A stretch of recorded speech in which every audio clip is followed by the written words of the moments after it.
धुंध से ढके पहाड़ पर एक रंगीन मठ के बगीचे में उत्साही छोटा कवि फूलों के बीच उत्साह से घूमता है। एक सुंदर बैंगनी कमल को देखकर कवि उसे तोड़ने के लिए उत्सुकता से हाथ बढ़ाता है, लेकिन ओह, फूल जैसे ही वह छूता है मुरझा जाता है।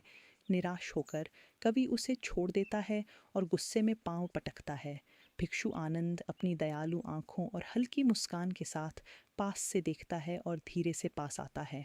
आनंद कवि को बगीचे के एक विशेष हिस्से की ओर ले जाता है जो अजीब और अद्भुत पौधों से भरा होता है। अपनी जेब से आनंद एक छोटा चमकता हुआ सुनहरा बीज निकालते हैं। बीज कवि के हाथ में रोशनी के साथ नृत्य करता है, उसे आश्चर्य से भर देता है।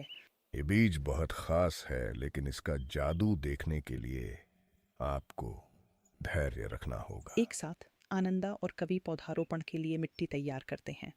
आनंदा कवि से कहते हैं कि अब उन्हें इंतजार करना होगा, लेकिन यह स्पष्ट है कि कवि पहले से ही अधीर हैं। कवि बीज की जांच करते हैं, उसे खोदकर। हर बार आनंद उसे वापस दयालु शिक्षाओं के साथ धीरे से मार्गदर्शन करता है।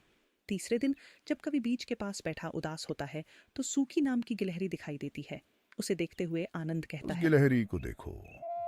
गिलहरी सावधानी पूर्वक और जानबूझकर काम करती है, कभी भी जल्दी नहीं करती और अपने कार्य से संतुष्ट दिखती है। उस रात आनंदा कवि को बिस्तर में लिटाते हैं और कवि धीरे से सोते हुए अधिक धैर्यवान होने का वादा करता है।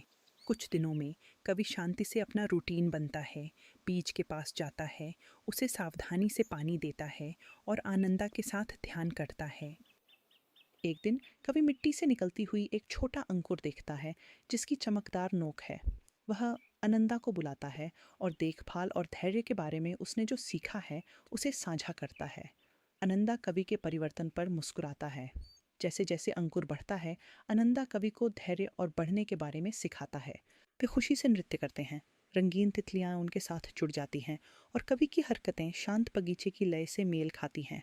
अंत में पौधा एक शानदार सुनहरे फूल में खिलता है जो धीरे धीरे चमक रहा है। आनंदा बताते हैं कि यह केवल धैर्यवान और बुद्धिमान लोगों के लिए खिलता है। धैर्य रखो छोटे जन, इंतजार करो और देखो, पेड़ के नीचे जड़ें मजबूत होती हैं।